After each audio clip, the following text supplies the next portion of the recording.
Welcome to the Dance Studio Empire podcast, a mix of business strategies, simple tips for studio growth and success, with a touch of inspiration, motivation, plus raw and honest conversations to ensure you are building your studio empire.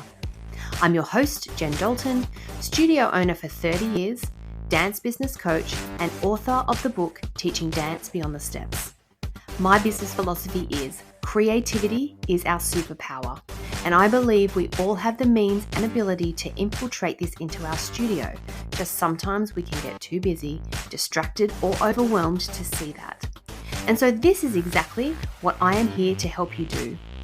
Okay then, let's do this. Hit that subscribe button, sit back and relax. Now let's get ready to build your dance studio empire. Welcome to this episode of Dance Studio Empire. This episode is 3 of a 3-part series, how to plan, create, and execute your teacher training. In episode 1, I spoke about how to find and lock in your perfect teacher. And then in episode 2, I spoke about how to put together that training that you want to deliver to your teachers. And this episode is about executing that training so it's efficient, and then how to manage your teachers in the most effective way possible. Okay, so you've got the right teachers, they're locked in. You've got your training plan done and you know what content you're delivering. So now we get to the actual training day. Now, before the day, there are a few things you need to make sure. Check that the room that you're using has what you need. Do you need tables? Do you need chairs? Do you need a projector or a computer to do any online training with them? If you have booked a venue, confirm that booking. Make sure the times are all good, and anything that they were going to include, make sure they're there. So again, if it's tables and chairs that you needed from them, make sure that there's enough for you. Something that I always do include is little snacks or lollies and drinks. In some of our training, I've actually ordered pizza in, we've ordered sushi in the past, something that gets together your team so they feel like, it's just a bunch of friends hanging out. So it's not so official or an official work day as such. Make sure that you've got all your training handouts, so that the documents or the workbooks that you've got and any pens that you might need. You may need some props if you're doing some practical training. Make sure that you've got those. If you need footballs, if you need scarves, if you need anything like that, make sure you've got those. And most importantly is stick to that time plan. You don't want to run late and you don't want to finish too early. If you're fresh to training, this may take a little bit of practice, but you will get it. You will understand the timing and how to pace out your training over the time that you've allocated. That does come if you don't quite get it straight up. So that's all good. All right. So that's your pre-training day setup. Make sure that thing is, all those things are set and ready to go. Okay. So when it comes to executing your training, so now you know who, the how, the when, the where for your teacher training. Be sure your teachers understand and know how to implement that information that you're training. So how are you going to do this?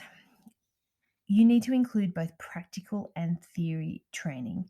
So this getting out, you want to try and cater to all the different learning modalities for different people. Some are going to be practical, some are going to be theory.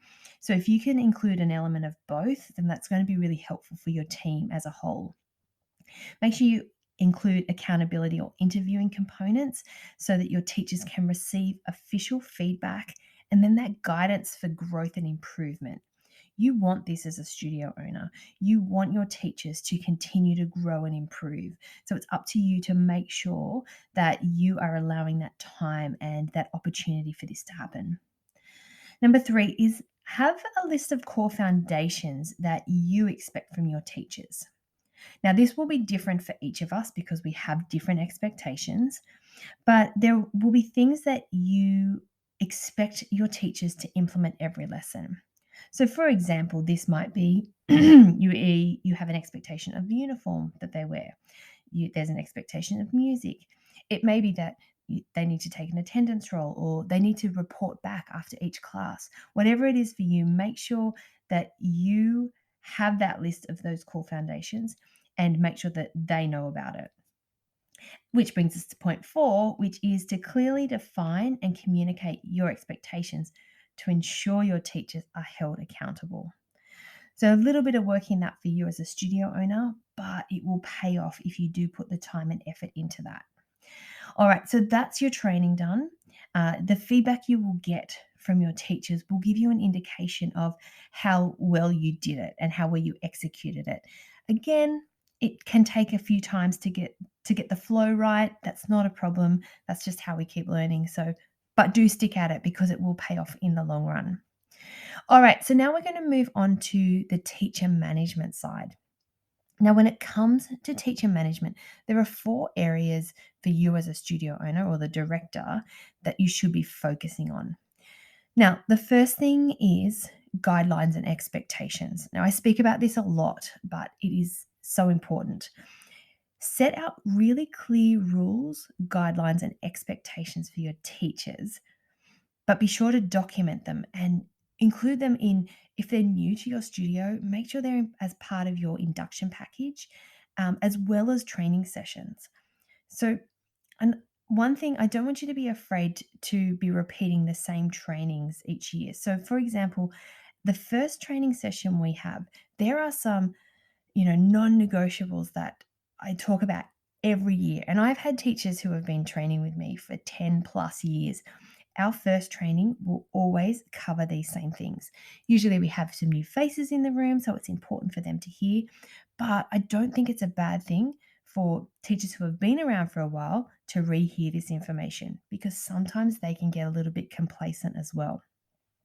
Things like, I have very clear expectations about our first lesson back for the year. I have very clear expectations about the type of music that we use, even to the point of how to start a warm up and the type of music to start a warm up, because I know the importance of starting a class with a strong warm up and the music that you use. And the other non negotiable is our child safety package. I always train our child safety every year because it's never going to be heard enough times, and it's the most important thing, keeping our kids safe. So don't worry if you're doing the same thing. It actually makes your life a little bit easier sometimes. I might change the colors in the document just to change it up a bit, but the information is still the same. The rest of your training you can change up and you can add new things if things have changed, definitely, but there will be some that you need to just retrain each year to make sure that your teachers fully understand. And then finally, have your teachers sign and date so that they acknowledge that they understand and what you expect from them, not only in the classroom, but also outside of the classroom. So, this could include things like social media, what your expectations are. Do you allow your teachers to put photos of kids in their classes from your studio on their private and personal social media pages? Matter for you, but you need to be very clear on what that expectation is.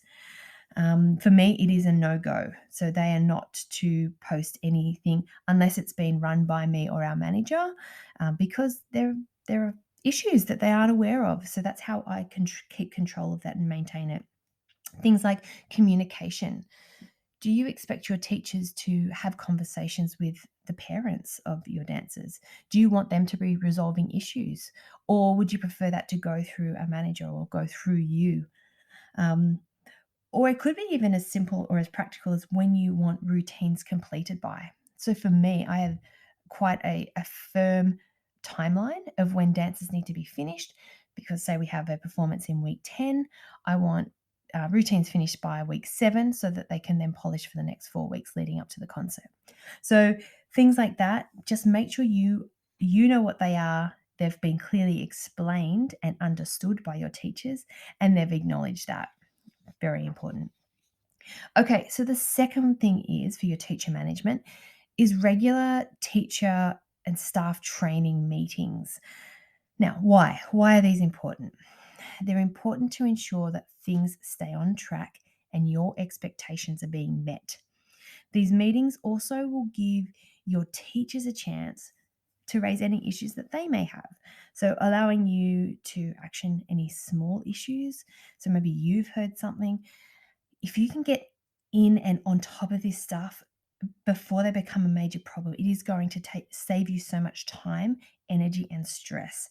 And it doesn't have to become big. It doesn't have to make anyone awkward or uncomfortable. You can just raise them, while they're still small and just sort them all out. Now you can make these formal or casual. I actually do a combination. You could have your meetings as part of a dinner at the end of a term or a social lunch during the holidays. For us, in the middle of the year, we do a dinner, and I try and book a restaurant in a room that, we have sort of a little bit of privacy. So we'll sit down at the table, we can order our food, but then we'll start talking about, doing the official training.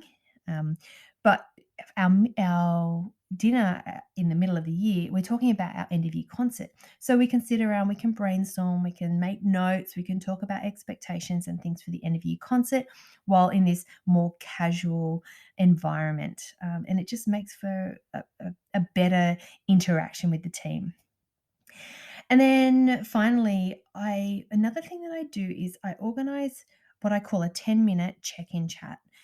Now, these can be done each quarter or each semester, depending how your year is broken up.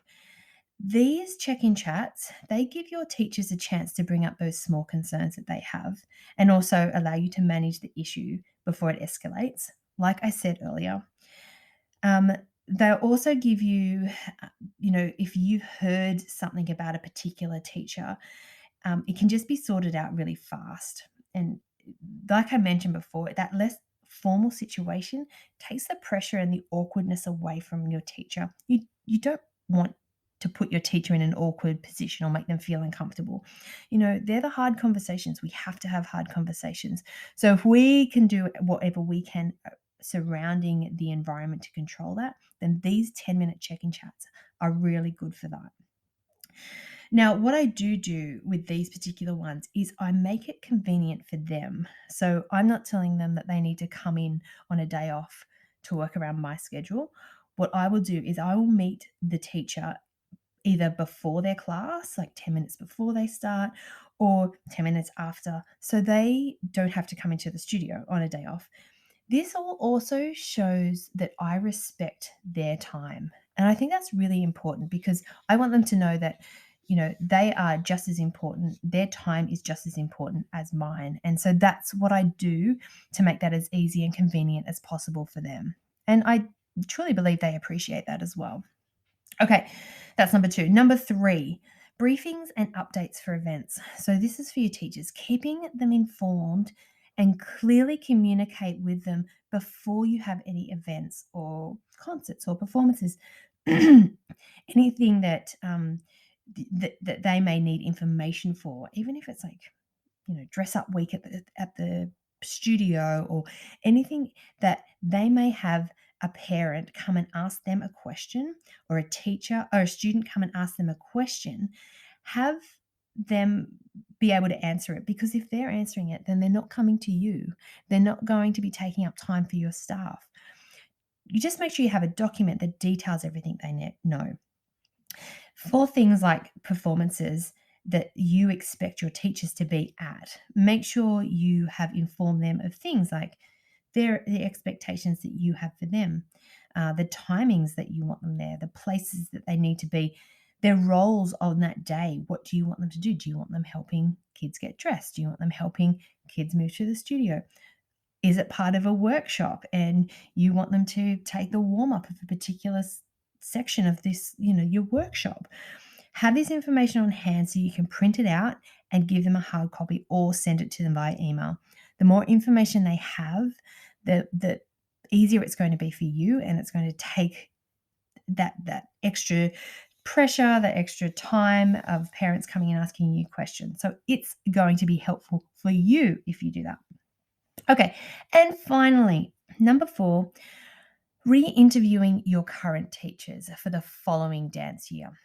So my teachers know that they are not automatically going to be offered teaching hours for the following year. I find this to be a really powerful way to re-engage and just make sure that we're still all on the same page. So how I do this is I set a day towards the end of the year and it's to organize a one-on-one interview with each of my teachers. You can do this yourself, or if you have a manager. I actually tend to do this one myself. I don't put this in the hands of my manager. Sometimes we'll do it together, but I don't want it to be an intimidating situation. I want it to be, it's more of a chat, even though it's more formal. I set the day, and then I will say to the teachers, okay, it's up to you. I've got between 9 and 4. Book in for an hour with whatever time of the day it suits you. Just let me know. And then I also ask them to bring any ideas or suggestions that they might have for the following dance year. Now, once we're in the interview, I start by checking in with them. So I will ask them what their current goals are. I ask them about the goals that they set this time last year and where they're at with those. Have they achieved them? Have they set new goals? And then I also talk about the plans for the following year and address any issues that may have arisen. Now, the good thing about talking about the following year is that if I say, oh, yeah, I've got a family wedding in Greece in July, so I'm going to be out for the month of July. So what it allows you then to plan that far ahead. So, okay, we're going to need a cover teacher for the month of July for this particular teacher. It puts you on the front foot as the teacher, as a studio owner, instead of finding out a couple of weeks before, oh no, I've got to find a cover for this. Put the control back in your own hands by being proactive about this stuff. And then finally, this is also a good time to ensure that your teachers still align with your studio values. On a side note, it's also an indication of how much they still want to teach for you. Did they book in eagerly? Did they make an effort with their grooming? Did they come prepared with things? Most importantly, did they show up with any initiative or anything, just like I asked them to before? And I can say that usually the teachers that I want to keep on, and as I said, I've had teachers there for 10 plus years, they're the ones that make the effort each year. They come with the ideas and they're raring to go. So I know that they're still in alignment with our studio values, our teaching values, and that's why it works so well. There are teachers at this point where I realize, maybe it's time to part ways. Maybe they've been around too long, or, they've got new focus or new interests, which is, of course, absolutely fine. But for me, I want to know that they're still making my studio the priority for them when they're in the classroom. And so if not, then it's time to move on, and it's happy, it's all good, and it's done in a positive way. Okay, there it is. Executing your teacher training and effectively managing your teachers.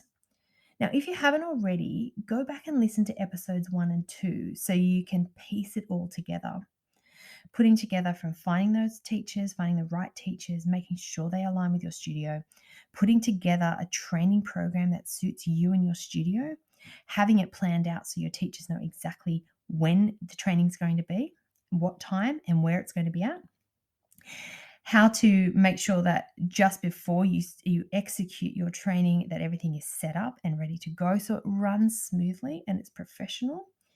And then finally, managing those teachers. So just making sure you are giving them enough information, giving them the power to make them the best teachers for your studio, because it is only going to benefit you as a studio owner to have fantastic and reliable teachers working for you. Okay, I hope you've enjoyed this 3-part series and have been able to take away some helpful tips and information. I'd love for you to share this with other studio owners who could benefit from this information. Let's just help each other out. Okay, till the next episode, keep focused, keep smiling, and keep building your dance studio empire. Thank you for listening to this episode of Dance Studio Empire. If you enjoyed it, please share it on your stories on Instagram and be sure to tag me at Dance Teacher Central so I can say thank you. And if you really want to support me and the show, I'd absolutely love for you to leave a rating or review. For all the latest from me, you can follow me at Dance Teacher Central on Instagram and Facebook. Be sure to tune in next week for more strategies and tips to ensure you are building your dance studio empire.